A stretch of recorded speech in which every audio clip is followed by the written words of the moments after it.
Assalamualaikum warahmatullahi wabarakatuh. Alhamdulillahirrabbilalamin. Assalatu wassalamu ala asrofil anbiya'i wal mursalin wa ala alihi washabihi rasulillahi ajma'in. Pertama, puji syukur kita ucapkan kepada kehadirat Allah Subhanahu wa Ta'ala yang telah memberikan kita rahmat dan karunia-Nya sehingga kita dapat melakukan perkuliahan pada hari ini. Salawat dan beriringan salam tidak lupa pula kita hadiahkan buat Nabi besar kita, yakni Nabi besar Muhammad SAW.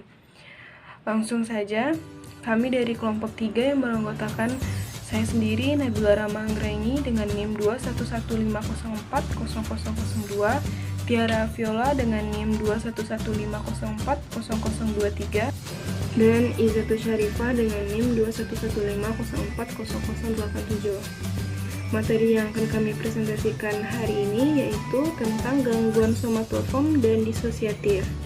Nah, jadi untuk pertama, mari kita dengarkan tentang gangguan somatoform. Gangguan somatoform adalah salah satu jenis gangguan mental yang ditandai dengan adanya keluhan fisik seperti rasa sakit, nyeri dada, sakit kepala yang mengganggu aktivitas sehari-hari. Namun pada penderita ini, hasil pemeriksaan dari dokter menunjukkan hasil yang normal. Gangguan nyeri. Orang-orang pengidap gangguan nyeri memiliki riwayat keluhan-keluhan, terutama berkenaan dengan rasa sakit. Penyebab dari gangguan nyeri tersebut ialah faktor-faktor psikologis. Gangguan nyeri adalah salah satu gangguan somatoform yang signifikan dipengaruhi oleh faktor-faktor psikologis.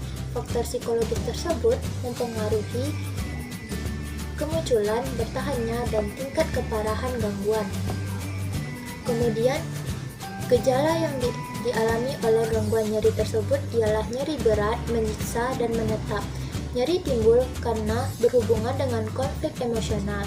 Pada gangguan nyeri, seseorang mengalami rasa sakit atau nyeri pada suatu tempat atau lebih di mana tidak dapat dijelaskan oleh medis, yang menyebabkan distres dan kerusakan signifikan. Keluhan yang dirasakan sangat dipengaruhi oleh keadaan emosi, kognitif, atensi, dan juga situasi. Pengobatan untuk gangguan nyeri tersebut ialah dengan melakukan terapi tubuh psikodinamika. Mengapa? Karena terapi ini efektif untuk mengurangi rasa nyeri yang dialami pasien dan mempertahankan hasil yang menguntungkan dalam jangka waktu yang lama. Kemudian melakukan validasi kepada pasien bahwa rasa nyeri itu emang nyata, bukan hanya dalam pikiran pasien. Dan juga melakukan pelatihan relaksasi pada pasien. Selanjutnya ada gangguan dismorfik tubuh, yaitu gangguan mental yang ditandai dengan rasa cemas berlebihan terhadap kekurangan atau kelemahan penampilan fisik diri sendiri. Penyebabnya tidak diketahui secara pasti apa penyebab dari gangguan ini, tetapi ada beberapa faktor yang dapat memicu timbulnya gangguan ini seperti trauma masa kecil, orang tua atau teman terdekat yang mengkritik orang tersebut, dan teman terdekat yang menyamai atau membandingkan penampilan fisik diri sendiri dengan orang lain.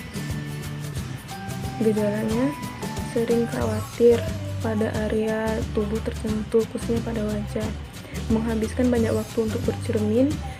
Pengobatannya dengan psikoterapi yang berfokus pada perubahan pemikiran atau perilaku yang meyakini adanya cacat pada tubuh, dan dengan bercerita kepada keluarga karena dukungan keluarga sangat penting dalam pengobatan. Hipokondriasis, yaitu gangguan mental di mana orang yang mengalaminya percaya bahwa ia menderita penyakit yang parah, tetapi sebenarnya tidak ada, dan pemeriksaan medisnya normal. Penyebabnya tidak diketahui secara pasti, tapi ada faktor yang memicu timbulnya gangguan ini seperti kehilangan orang yang dicintainya akibat penyakit yang parah, atau mengalami gangguan mental seperti gangguan kecemasan atau obsessive compulsive disorder atau OCD. Gejalanya yakin bahwa titik merah yang timbul pada kulit merupakan pertanda akan menderita kanker kulit. Salah satu pengobatan untuk gangguan ini yaitu dengan terapi perilaku kognitif. Gangguan konversi. Gangguan konversi adalah kondisi kejiwaan seseorang ketika ia merasakan kehilangan kendali terhadap fungsi sistem saraf. Meskipun begitu, gejala yang dirasakan tidak terkait dengan penyakit saraf ataupun kondisi medis lain. Penyebab dari gangguan konversi ini dikarenakan adanya respon fisik terhadap trauma secara fisik atau psikologis, pemicunya kejadian yang menegangkan. Dalam studi In Hysteria, Bayer dan Freud berpendapat bahwa gangguan konversi adalah terjadi ketika seseorang mengalami suatu kejadian yang menciptakan emosi yang sangat besar, namun afeksinya tidak dapat diekspresikan dan ingatan mengenai kejadian tersebut dipisahkan dari pengalaman kesadaran. Gejala yang dialami oleh pengidap gangguan konversi yaitu seperti kejang-kejang, tremor, lemas, kelumpuhan sementara, kelemahan otot, kehilangan indera peraga, dan lain sebagainya. Pengobatan alternatif untuk pengidap gangguan konversi ini yaitu yang pertama menjalani fisioterapi, gunanya untuk mengatasi gangguan fungsi gerak tubuh. Yang kedua, terapi wicara untuk membantu pasien yang mengalami gangguan berbicara atau komunikasi. Dan yang terakhir, okupasi untuk membantu pasien kembali menjalani aktivitas sehari-hari. Gangguan somatisasi. Gangguan somatisasi adalah serangkaian kondisi psikologis yang menyebabkan satu atau lebih gejala pada tubuh, seperti rasa sakit atau kelelahan. Penyebab dari gangguan somatisasi ini yaitu karena pemikiran, seperti stres atau beban mental yang berat. Gejala yang dialami oleh pengidap gangguan somatisasi ini yaitu seperti sakit perut, mual, sakit kepala, dan kelelahan atau lain sebagainya. Pengobatan alternatif untuk pengidap gangguan somatisasi ini yaitu menjalani terapi kognitif. Kenapa? Karena terapi ini dapat digunakan untuk mengatasi ketakutan, berkurangnya rasa sakit, membantu mengurangi berbagai keluhan somatik. Namun, dengan demikian dapat dibutuhkan banyak waktu penanganan karena beberapa penderita sakit yang mengalami sakit dalam kurun waktu yang lama biasanya sudah terbiasa lemah dan tergantung.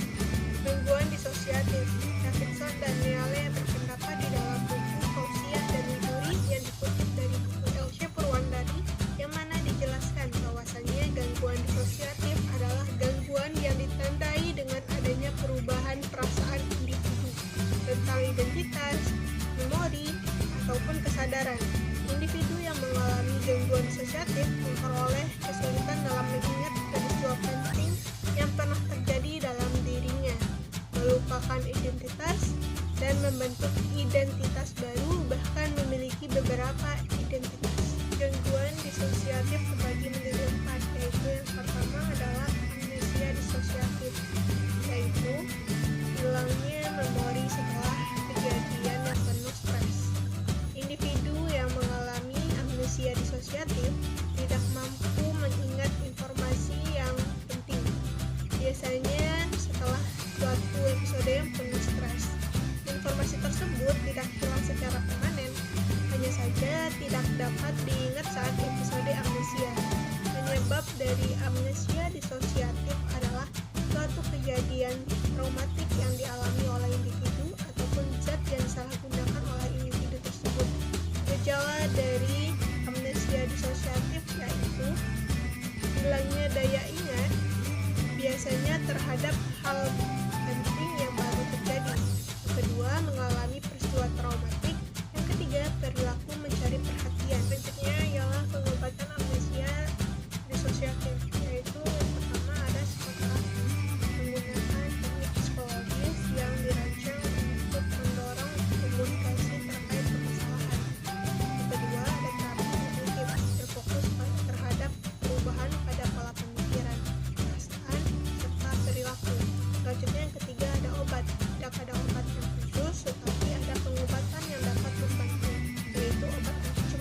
Yang kedua ada view disosiatif.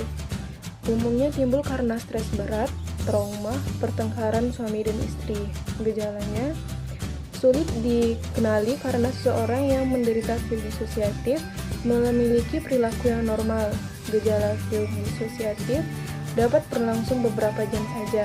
Seseorang yang mengalaminya akan merasa bingung dan orang lain akan menganggapnya lupa. Namun seiring berjalannya waktu, keadaan akan kembali normal. Pengobatannya, tidak ada perawatan yang spesifik untuk mengobati view disosiatif, karena kondisi ini adalah kondisi yang unik dan jarang dialami seseorang. Namun ada beberapa hal yang dapat kita lakukan untuk melindungi atau membantu proses penyembuhannya, seperti menciptakan lingkungan yang aman, membantu penderita untuk mengingat memori. Yang ketiga yaitu gangguan depersonalisasi, di mana pengalaman seseorang terhadap dirinya sendiri berubah secara menyedihkan dan mengganggu. Penyebab dari gangguan depersonalisasi ini yaitu dipicu oleh stres dan sering juga terjadi akibat trauma pada masa kecil. Selanjutnya, gejala dari gangguan depersonalisasi ini yaitu yang pertama adalah merasa dirinya ada di luar tubuh, yang kedua mengalami mati rasa pada pikiran dan tubuh, yang ketiga yaitu sulit mengenali emosi. Selanjutnya, pengobatan yang dapat dilakukan untuk gangguan depersonalisasi ini adalah terapi, yang mana pada saat terapi penderita akan diberi pemahaman terkait depersonalisasi, mengatasi trauma pada masa lalu, hingga diberi cara untuk mencegah pada saat gejalanya kambuh lagi. Contohnya, penderita mengalami pengalaman sensori yang tidak biasa, seperti suaranya berubah atau adanya perubahan pada tubuhnya. Hal ini biasanya terjadi pada masa remaja, dikarenakan pada masa remaja merupakan masa puber bagi setiap individu. Tetapi masing-masing individu akan menghadapi perubahan tersebut dengan cara yang berbeda-beda. Maka dari itu, ada yang tidak terbiasa dengan perubahan tersebut, lalu mereka menjadi stres dengan perubahan tersebut. Hal tersebut yang dinamakan dengan gangguan depersonalisasi. Yang keempat, ada gangguan identitas disosiatif, adalah memiliki minimal dua kondisi ego yang berbeda dan berganti satu sama lain. Gangguan identitas disosiatif biasanya berawal dari masa kanak-kanak, namun jarang didiagnosis hingga usia dewasa. Gangguan ini lebih luas daripada gangguan disosiatif lainnya, dan penyembuhannya kurang menyeluruh. Gangguan ini jauh lebih sering terjadi pada perempuan dibandingkan laki-laki. Penyebab dari gangguan identitas disosiatif ini adalah stres dan trauma. Sedangkan gejala yang muncul pada gangguan identitas disosiatif ini yaitu yang pertama, munculnya dua atau lebih kepribadian berbeda. Terdapat satu kepribadian dominan dan kepribadian subordinat. Yang kedua, terjadinya perubahan secara tiba-tiba dari satu kepribadian ke kepribadian lainnya. Selanjutnya, gangguan identitas disosiatif biasanya disertai sakit kepala, penyalahgunaan zat, fobia, halusinasi, upaya bunuh diri, perilaku melukai diri sendiri, dan lain sebagainya. Pengobatan yang dilakukan untuk gangguan identitas disosiatif ini adalah menggunakan terapi psikoanalisis. Mengapa terapi psikoanalisis? Karena terapi psikoanalisis berusaha membantu orang yang mengalami gangguan identitas disosiatif untuk mengungkap trauma masa kecilnya. Contohnya, anak laki-laki yang disunat paksa oleh ayahnya ketika ia berusia 3 tahun dan anak perempuan yang berusia 4 tahun mengalami pelecehan seksual yang dilakukan oleh pamannya. Hal ini membuktikan bahwasannya gangguan ini memang terjadi dari masa kecil. Sekian dari kelompok kami. Jika ada salah mohon dimaafkan. Wabillahi taufiq wal hidayah. Wassalamualaikum warahmatullahi wabarakatuh.